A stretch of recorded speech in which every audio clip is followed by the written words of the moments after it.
So in today's video, I want to give you the 3-step formula to create content that actually grows your business. What's up everybody, Neel here with another video, and I really want to get into some tactical advice today because I know a lot of people are trying to create content on multiple platforms and grow their business, but so many times, people are running in circles with the content that they're putting out there and it's not really leading to more business. So there's a formula that you can follow that will actually lead to more clients reaching out to you, and that's what we're going to talk about today. So before we get into today's strategy, I just want to say thank you for checking out my content. And if you find these videos useful, hit that like button because that's going to help this content be shown to more people. And definitely consider subscribing because I'm going to be putting out a ton of content this year about exact strategies that I'm using to grow my business. So there's a 3-step formula that you really have to follow in order to get content that's going to get you the results you're looking for. And I feel like most of the time when people fail in their content or their content isn't generating anything for them, it's because of missing the mark on one or more of these strategies or kind of doing them half-assed. And the problem is when you're not getting results, you quit doing the content and then the whole strategy fails, right? So many times you hear about people who said, I tried content, I tried putting out stuff on social and it didn't really work for me, or it's not for me, it's not for my clients, so I quit doing it. Or you come across these pages where they posted a lot, you can see the history, and then all of a sudden there's nothing in the last 6 months or nothing in the last year or two. And it just shows you that they were trying and then they just gave up. And that's probably the majority of the people in our industry who are going to put out content. Now, this is specific to the mortgage or the real estate industry, but in reality, it would work for any industry where you're trying to grow your audience and grow the number of clients that reach out to you. So number 1 is relevancy. Are you posting content that's relevant to the audience? What is relevant content? That's content that answers the questions that your clients have. That's content that addresses trending topics in your market or in the news right now, right? So just think about this. If a client were to reach out to you and ask you for your most helpful advice, or the best way to do X, or questions that come up over and over and over when you're dealing with buyers, sellers, borrowers, whatever your industry may be, right? So when this stuff comes up, keep track of these questions, right? Or you can probably think of a few right now. List them all out, and each one of those could be a piece of content, right? So I really want you to go deep and think about, like, if it was your family member, your brother reached out to you and said, hey, what's the best way to sell my property for the most amount of money? What's the best way to buy my first rental? There's all these different things. If you're in the mortgage industry, there's tons of things that we help clients navigate the system as far as, what's the best way to take advantage of this program versus that program, right? There's all these different things that we have locked up in here, right? So you want to share those secrets with the audience through your content. So many times we're trying to sell in our content when all we really need to do is inform people. And this information we give out freely when we talk to clients one-to-one. So just think of this as another way to educate a bunch of clients at scale. Another way to find relevant content is to go to Google Trends or answerthepublic.com.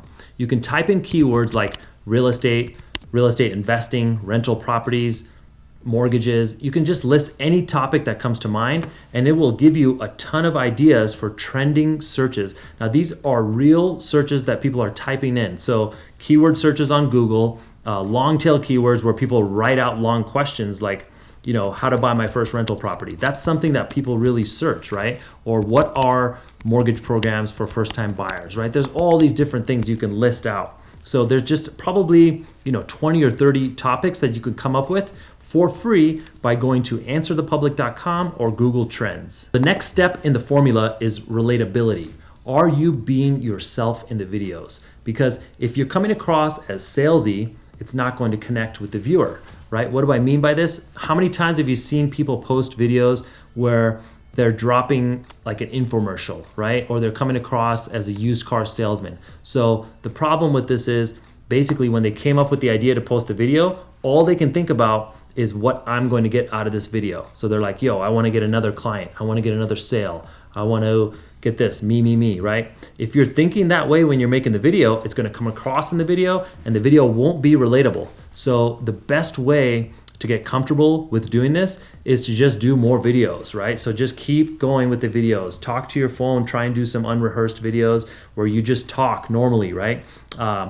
turn the camera on, start recording more, and then you'll become more comfortable. When you're comfortable being yourself in the video, that means you're the most relatable. Because if you think about it, when you sit down with clients, if you've had any level of success in this business, you probably are being really relatable with the clients, right? They like you, they learn to trust you, and they do business with you. They even refer you after the deals have closed, right? So you just have to think about like how you're acting just in your normal interactions, and then figure out a way to be just like that on camera. And the last step of this formula is frequency. So many times people start creating content, they go hard for a period of time, and then they quit.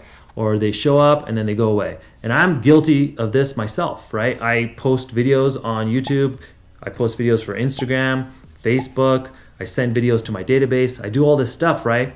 But I'm not as consistent as I should be. Now that's my biggest goal for this year, is to be more consistent, to ramp up the level of content, because I've seen results with being sort of inconsistent. You know, I've been consistent for periods of time and then inconsistent because I get bogged down with work stuff and I haven't had enough time to do the videos, right? So I'm going to work on that. But what I really found out is during the periods where I was most consistent, at the end of those periods, you start to see a ton of people reach out to you.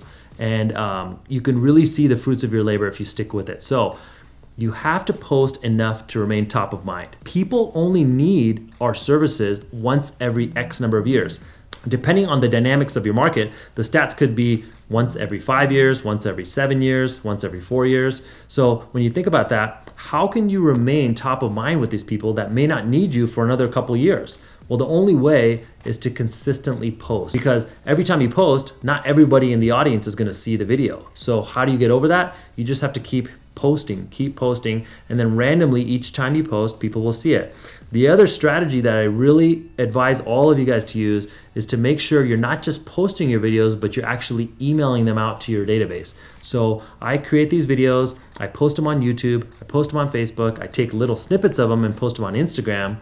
And then the last step of that process is I take the thumbnail from the long form video on YouTube and I email it out to my entire database. So that way people can click on it and go through. And every time I send one of these emails out to a couple thousand people, about 25% of them actually go to the video. And then, you know, a certain number of those people will finish watching the video. So each time I'm doing this, I'm taking that piece of content and I'm squeezing it to get the most amount of juice from these videos. So if you hit this 3-step formula, which is relevant content, relatable content, and you post enough of it to remain top of mind, then you hit the jackpot, which is trust at scale.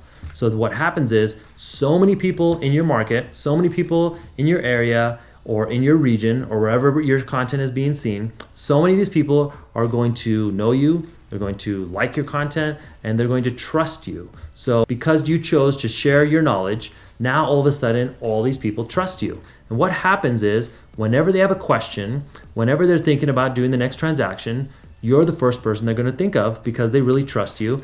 And in a sea of salespeople, the guy that was being really helpful and trustworthy is the guy I would want to reach out to, because that guy is approachable. I may be 6 months out from buying.